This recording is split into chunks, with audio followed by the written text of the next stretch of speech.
Hello everyone, my name is Aaron, and thank you for clicking on this Master Duel video.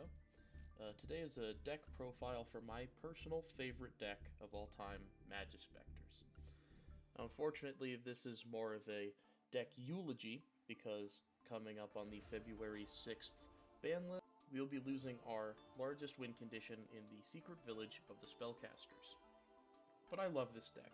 It's given me my biggest win streak of all time, with 14 wins going from Diamond 5 to Diamond 2 uncontested. It took me 100% through the September Duelist Cup to Day 2, and it did a majority of the heavy lifting for the December Duelist Cup to Day 2 as well. This deck is an incredibly strong anti-meta pick that I think well overstates its rogue status. It's never been tiered, but, you know, there's a popularity paradox when it comes to Yu-Gi-Oh! The less something has been played, the less it will be played. So, despite something's strengths, it still will remain obscure. Now, the basic idea of the Majespecter deck is that it is a collection of small wind spellcasters who are pendulum monsters without pendulum effects, which is a unique little bit about them. They also are tied together by a passive effect, of which none of them can be targeted or destroyed by card effects, which is a fun little thing to catch your opponent off guard when they have never heard of your cards before. The basic combo, the basic strategy, is to overwhelm your opponent Fluondaree's style with small wind monsters, establish floodgates, and then on your opponent's turn, bounce their normal summon back to their hand with a larger monster. And then as soon as they're done, if they haven't surrendered, then it's just a hop, skip, and a jump to lethal. It's not very difficult to get there on turn 3. This is a deck that really plays solitaire. It's a low ceiling combo that only takes about 4 or 5 special summons, but it completely locks your opponent out of playing the game, and I think for that reason it's being rightfully banned.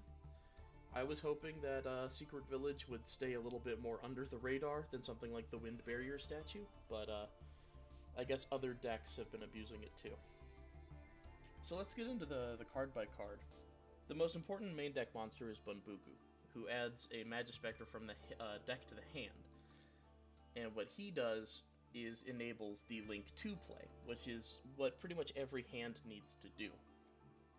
Youre is the other one-card starter, who adds a spell, similar to how Bunbuku adds a monster.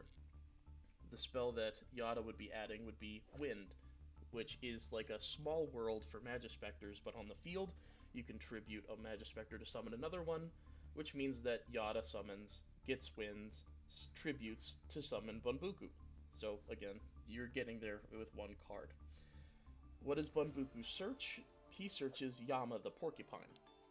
And this card special summons itself from the hand if you control a Majespecter, enabling you to do anything with a higher scale as your target on the field. The other, I guess, 1.5 card combo in the deck is Majesty Pegasus, the only real youre you're crafting in the main deck. But she does two things. First of all, she searches a field spell, which is how we get Secret Village every time. But also, in the Pendulum scale, while you have something else in the Pendulum scale, it doesn't matter what scale it is, you can add Dynamite to your hand, from your deck to hand, and then you can destroy the other scale, and then put Dynamite in the scale, and Dynamite can finish the Pendulum summon with a appropriate scale number, but then also special summon the Pegasus from the Pendulum scale after the Pendulum summon. So it's a weird routing. It's much different than the other lines, but it's still full combo. Very, very powerful, impactful card. So those are the 3 ofs. Who are all these 1 ofs, right? Well, we're running one of each of the names. First we got Neko, the cat. It's like Magnamut. It adds some any in-archetype card in the end phase. It's the most cuttable Majespecter, but I like having the extra names. Then we have Kyubi, who adds a trap card, like how Bunbuku and Youre add spells and monsters. And then we got Ogama, who plays around Droll really well.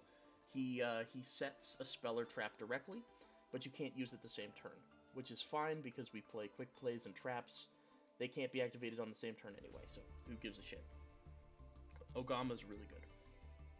We already talked about Dynamite, and then we got Kieran, the boss monster, recently unbanned.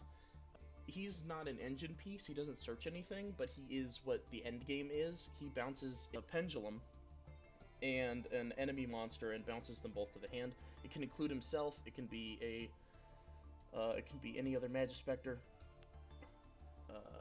It works pretty great for preventing your opponent from gathering any momentum. And then we got the actual spell and trap searches. We already talked about Wind, which we have at 3, but then there's Cyclone. Again, kind of a cuttable card, but I like having the extra fodder, discard fodder for Majesty Pegasus does require a discard for the field spell. So this is a nice card to add off of Yada during a Pendulum Summon chain, so that you have extra hand fodder, but also it's just good extra removal if you need it. And then we have the 2 traps. We have Tornado, which is a banish, and we have Tempest, which is a solemn, I guess, essentially, just like a solemn strike. It's a counter trap. It's really strong. I've honestly considered running 2 Tempest and no Tornado, because neither of them are once per turn. But I think having the extra variety in your monster removal is useful. Like, if you're going against Snake Eyes, you can banish the Poplar instead of destroying it. That way they don't get their graveyard effect. There's little things like that. And then the only secondary engine we're playing is 3 Terror Top, or Wind Machines. So they're not Wind Spellcasters for your spell and trap cards, but they make Gossip Shadow, who is a monster negate, who is a Wind Spellcaster. Crazy, crazy levels of synergy there for no reason. And why Gossip Shadow is useful is Nib Protection. This deck loses to 2 things in particular, trap cards and Nibiru, because all of your negates and all of your interruptions are things you can't do on your own turn 1. You have to wait until their draw phase at least. If they nib you at end of main on turn 1, it's just over. But this guy, if you draw Terror Top, not only is it Ash Bait, an Imperm Bait, but you also, if they don't have anything, then you can make Gossip Shadow, and if they did hold something, now you can negate that, or if they have Nib for the end, you have that as well. So this guy's very, very important for the Nib, and also he's a target for Winds. So technically Wind and Terror Top is full combo. It's not a good full combo, like, it's a lot of resources to get to the same place, but it gets you there. And then for the non-engine, we got 3 Max C3 Ash. Of course, it's Master Duel. You got 1 Feather Duster, because this deck really doesn't like trap cards. So that's, if they set 5 Pass on turn 2, then you have a chance. Also, you lose hard to Clockwork Knight, because you need to be spellcasters. So if they make you machines, you just lose. So this card is a necessary, just draw the out type card, if you find yourself in front of stun. Then you got 2 Called By, and 3 Evenly. No Imperms. The thing is with this deck, at a full combo, I'll post a picture of it somewhere, and we'll go over replays, but after a full combo, you have all of your zones locked. You have all 11 zones filled after a full true combo. So if you draw Imperm, you can't set it. There is no value to drawing Imperm. And if you're going second, then Imperming 1 monster might prevent your opponent from winning. But if you draw Evenly Matched, then you can guarantee a win into boards that don't have spell trap negates. So Evenly is just way more powerful in this specific deck, I think. Just throw 3 Imperms in there, but I think Evenly is way stronger than Imperm in specific decks, and this is one of them. So let's go over the extra deck then. The extra deck's not that tight. There's a lot of room for just changing stuff if you want to. Gossip Shadow is a must. The most important one is Ryu and Nui. Ryu is a rank 4. Most of these are 4s. Bunbuku and Neko are 3s, and that you can technically make Gossip Shadow in certain weird situations where you're not Nui locked, but mostly you're going to be getting 2 level 4s off of your Pendulum Summon so that you can make Ryu. Ryu, if anytime a Wind Spellcaster is tributed, you get to special summon a new Majespecter from your deck. And if you haven't noticed, all of the spell traps tribute wind spellcasters. So essentially what you're building is like a... I like to use a metaphor, you're building a gun. you have the cartridge, you have the cartridge, you have the bullet, and you have the gun, and you reload the gun. So you fire a you activate a trap card, you tribute a guy, it's like you're firing your bullet, and then you reload with Ryu. So Ryu is how you reload your resources throughout a turn, so you're not just firing a cannon, you're firing a machine gun. It's very powerful. And so I run 2 of them in case of a stray Kashtira Unicorn. Usually they're not smart enough to know what to banish, but if they did, it would be devastating. And also, you know, sometimes you just get evenly matched, but they can't follow up, so then you do the combo a second time. I think having 2 of them is actually, like, game-changingly important. Second one is Nui. Nui is like a custom card. This guy is stupid insane. You use 2 Majespecters, technically whatever, but really 2 Majespecters. They go to the face-up extra deck for the summon of the Link monster. Then he takes them from the face-up extra deck and puts them back in the hand so that you can use them as pen scales, which is just stupid. It's amazingly powerful. And then he also reloads that face-up extra deck with 2 more monsters, so you have something to pen summon. It's really incredible. He is unique. He can be destroyed and targeted, so if your opponent does have an imperm, not only is he the best target, but it's the first time it's going to ask your opponent if they want to imperm, so it's really, like, just big red hazard. Like, he is going to get impermed if they have it.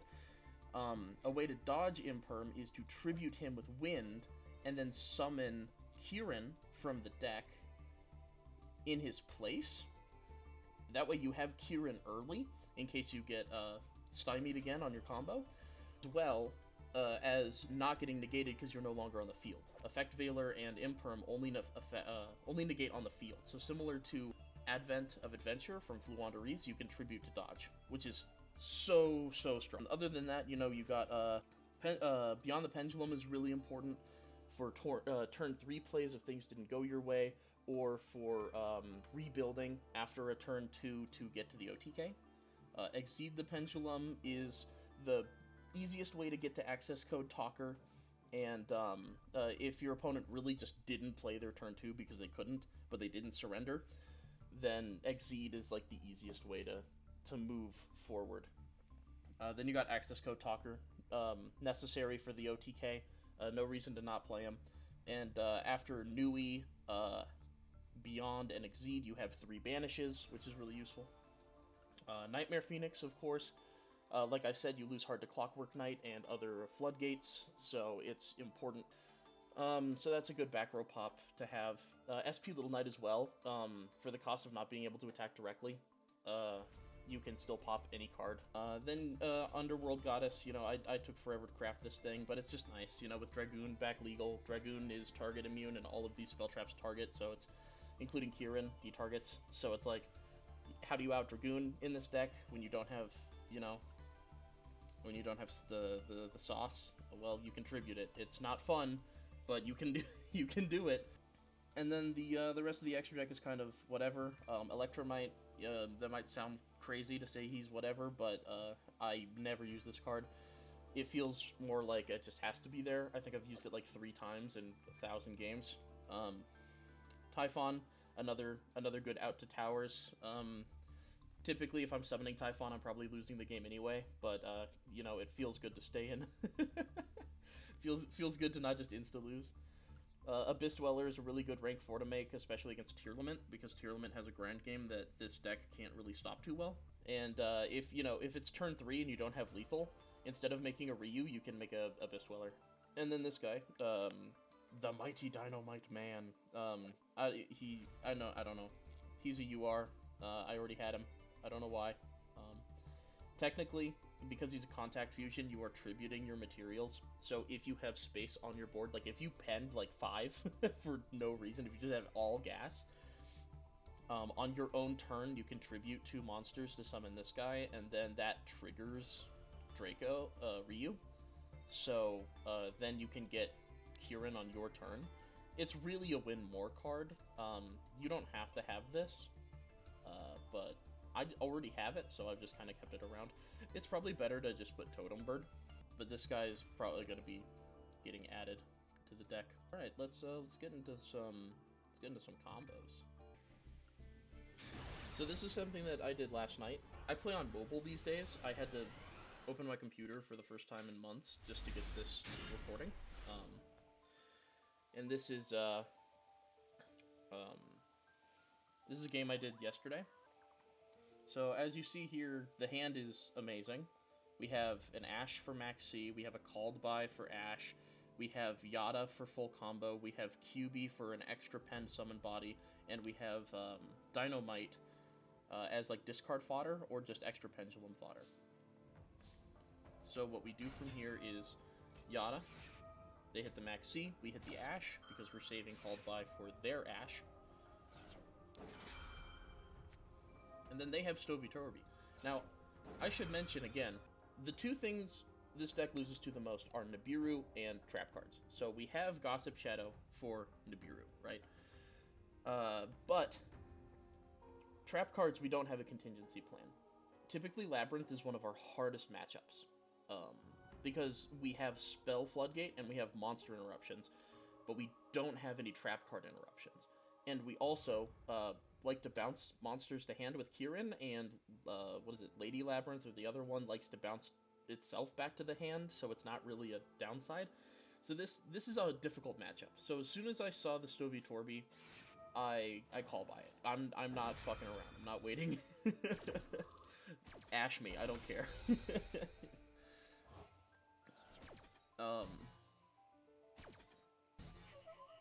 So, very strong opening there, you know, draw the outs. I get Wind. Wind tributes Yada. And summons Bambuku. Another thing to note, Bambuku is a when effect. So, if you already had Winds in hand, you do not chain it to any other activation, because when you summon Bambuku in the middle of a chain, you're going to miss timing.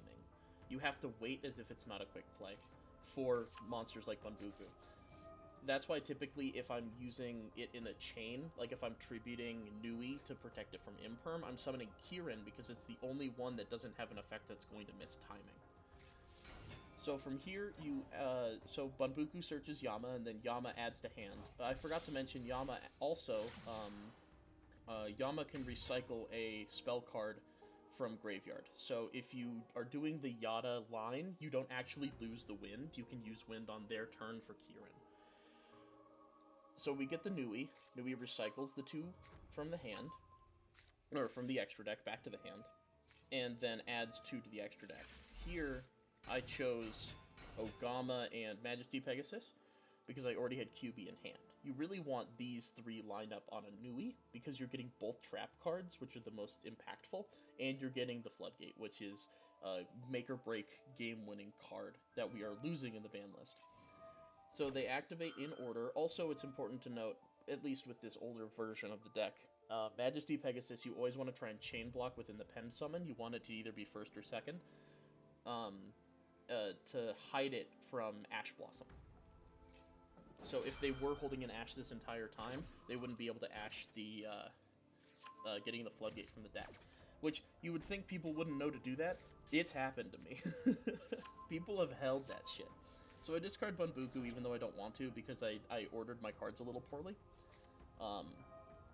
And then I get the Floodgate out a little early. Usually I wait till the very last thing to do on my turn is Floodgate, because if they nib, not having spellcasters on your side of the field means you can't activate spell cards either. So if they nib after you put down the field spell, then you can't activate Winds. Like, you can't like set a Pendulum or whatever. You're just you fuck yourself. So this is like a standard board. We have we have Nui, who has enabled this. We have a full Pend scale. We have a Monster Negate counter trap, a Banish normal trap, and a Quick Play Tribute reversal. And then we have a Reload function, who can summon monsters to the board, who also activate their effects as you tribute monsters with your spell traps. We have a spell Floodgate, and we have one body for fodder to start the chain. This deck really works like a well-oiled machine. So from here in the draw phase, I immediately shoot the Majespecter Wind, they reveal the second Max C, and I am actually going to blow my load early and hit that with the Tempest because I'm scared of them drawing a really big blowout trap card. So Nui is tribute fodder, but it's not ideal because you would rather keep the arrows for turn 3's Pen Summon. So from here, we're negating the second Max C, we're summoning the Kirin with the Wind, and then Ryu activates, still in the draw phase, to summon Yada, and Yada on summon adds another Wind. I did that for follow-up because there's not really a lot more I can do on this turn. I really only have one banish, and I'm hoping that works when they only have 2 cards. Because they don't play spell cards, it's like this isn't even here. So they set 2. From here, Terror Top, incredible draw. Normal summon the Terror Top. They activate the lab, the big welcome. And they're going to summon the whatever and put it back in the hand. So there's no reason to activate Kirin from there. Now we are going to activate the Takatomborg, and they're not going to wait. They're going to just slam that down on the field. And we're going to make the Gossip Shadow. Now, I was thinking 5D chess here. This is to negate her, right? This actually took me a long time. The replays don't show you how long you think. I was thinking. You put that. I'm going to tribute the Yada, get the Bunbuku. Bunbuku is going to get the Yama into hand, and the Draco is going to get, I think, yeah, a second Yada for another Wind, I think. Oh, no, it missed his timing. It missed timing. I'm going to turn those into Phoenix so I can pop the back row. Now that I've reloaded my hand, I can pop the back row so that she can be targeted so I can bounce her with a Kirin. They're going to activate the Daruma Cannon. Now, this was worst case scenario. If this was D-Barrier, then they would have to know to call Link, and even then I could still just play through it with XZs. There were tons of traps this could have been that weren't Daruma Cannon that would have been easy mode, but this made it way harder. So now, because they don't have a face down, I'm going to banish my own Ryu, who's out of ammunition, and they're going to activate in response to the targeting, and I am going to turn their effect into us drawing cards. So now I've drawn another Terror Top off the top. They're going to get the Daruma Cannon off. Now I'm going to flip. I'm going to pen.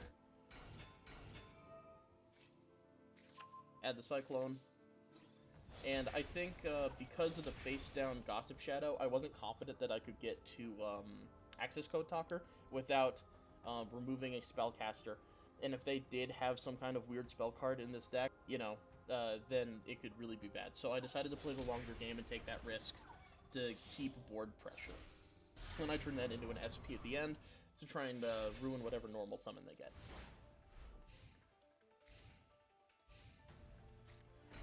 From here they set one and they get the Ariana. This was a happy accident. They wanted it back in hand, and I wasn't exactly sure what they were doing, so I just wanted to make sure that the targeted monster wasn't on the field, and that worked. Then I read the card after and realized that was really beneficial to me. So they add Stovey. It's the only card in hand. So they can't activate because they have to discard the Stovey. So then they do it again.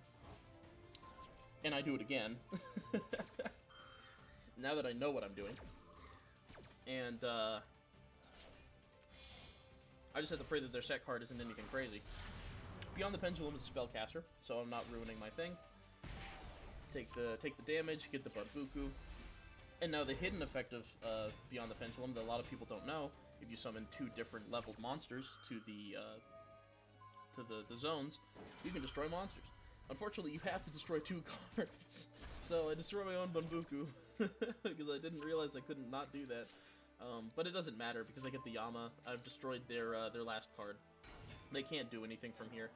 At this point, I'm just kind of feeling myself, because I thought Stovey Torby at the moment could still potentially activate, so I was trying to play around it, even though I had Ash in hand. So I just finished the combo, even though it's 200 less damage, and go in for lethal.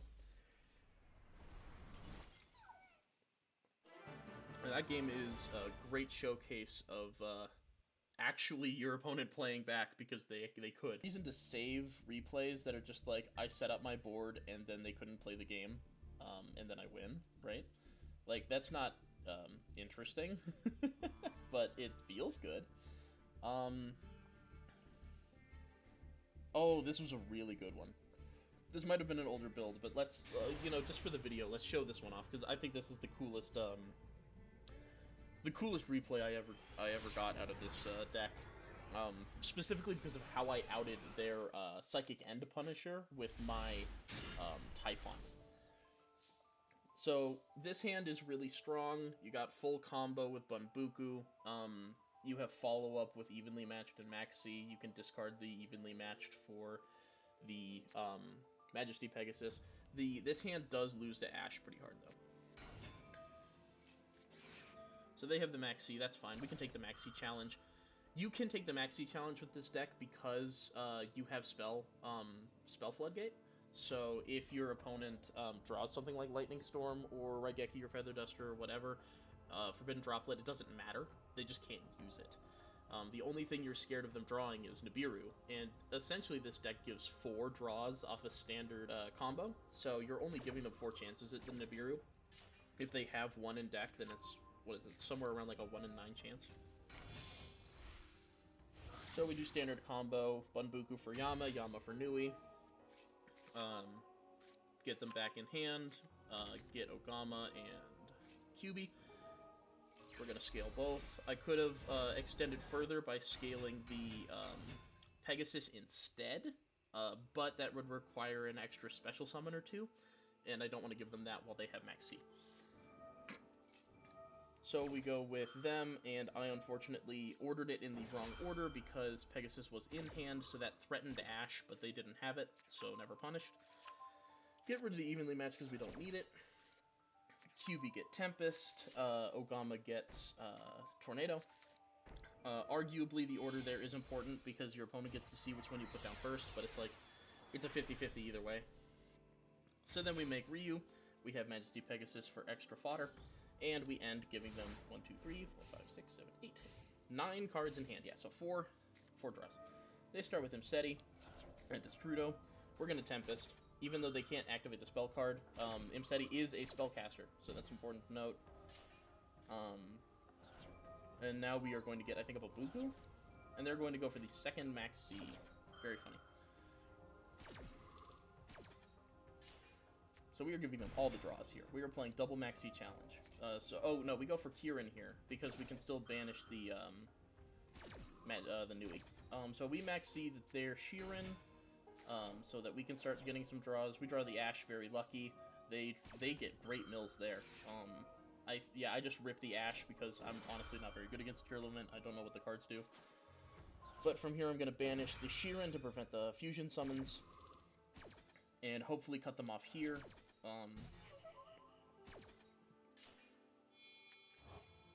But from here they still summon anyway, because I'm dumb. They get the kit. Royal Kit. This person loves Tearlament. I drew another Evenly Matched. And I get the effective Ryu off of the Tribute. I bounce the kit back to deck because I'm scared, and then I get the Yada. I think Yada misses timing. They get the Rhino Heart anyway, and they get the normal Rhino Heart they never normaled. So they just keep going. Man, Royal Rhino. Goddamn.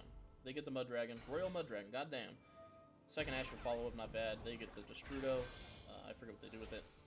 Oh, right, Pep. Yeah, so Pep is really scary. But they've played into the Maxi challenge just like I did, and they've given me a lot of really strong stuff. They were locked out of spells that entire time as well, so I assume that some of those are spell cards. He is unaffected by opponent's activated effects, so I can't imperm him. I literally sat here for like 200 seconds and read all of this shit. So I needed to find a way to get under 4,000 life points so that I could out this guy. I ashed the third Maxi of the game. Fourth Maxi of the game. That's Master Duel for you. So I make Typhon. And I'm sitting here reading all this. I realize I can't bounce him until my life points are lower. So I need to attack into him so my life points become lower than his. And I take 46, so I'm just barely under. And then I'm able to set a Yada. So, how this worked was Typhon prevented him from activating his effect because he has 3000 attack, and it's not an activated effect, so he's not immune to it. It's just a passive effect that he can't activate it. It doesn't negate him, it just prevents him from activating. So he doesn't gain the 1000, he doesn't gain the damage again, which he would have gained another 4000, so if I rammed into him, I would have died. He doesn't gain it because I summoned Typhon, ram into him, lower life points, now he's affected by monster and card effects and shit, so I'm able to set, because I haven't normal summoned yet, and Typhon only prevents you from normal or special summoning, but not setting. So I'm able to set it, and then Cyclone is able to tribute a wind spellcaster monster even though it's face down. It's, for some reason, it still knows that it's a wind spellcaster, so I'm able to pop the pep. Crazy line. Absurd line. I have nothing. I have no resources, but I outed the pep.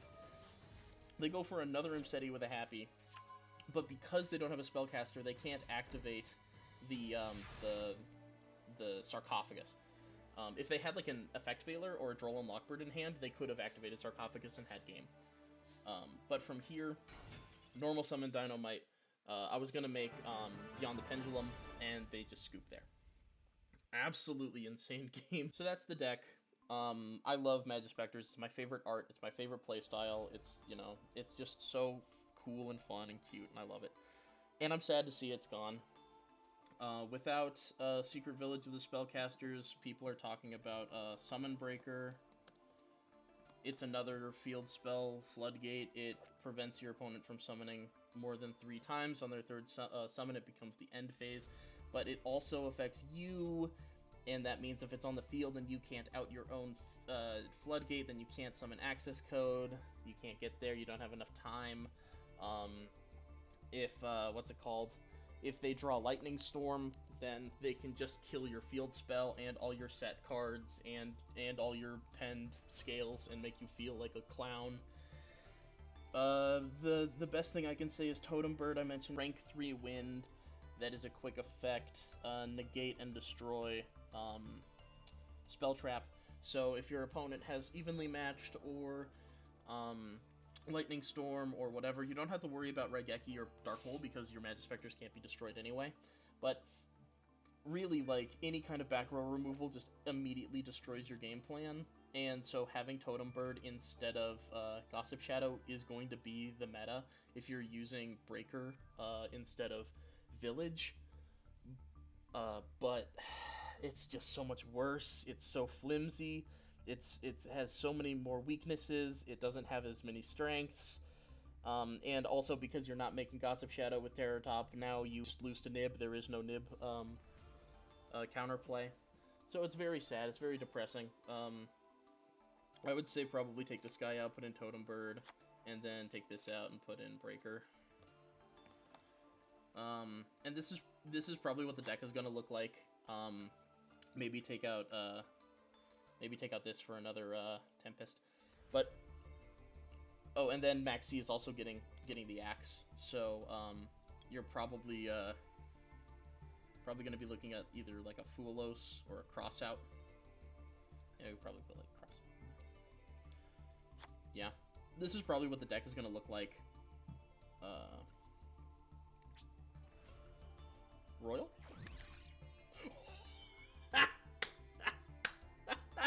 Hey, if you believe, you can achieve.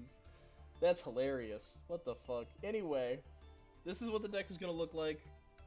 Trade a Royal for a Royal, I guess, as of February 6th. But until that happens, you know, if you got 9 UR crafts to burn, just fucking have fun. Have fun. Have some Kirin. Have some Bunbuku. Have a good time. I love this deck. Thank you for watching. I appreciate y'all letting me ramble. You guys have a good one.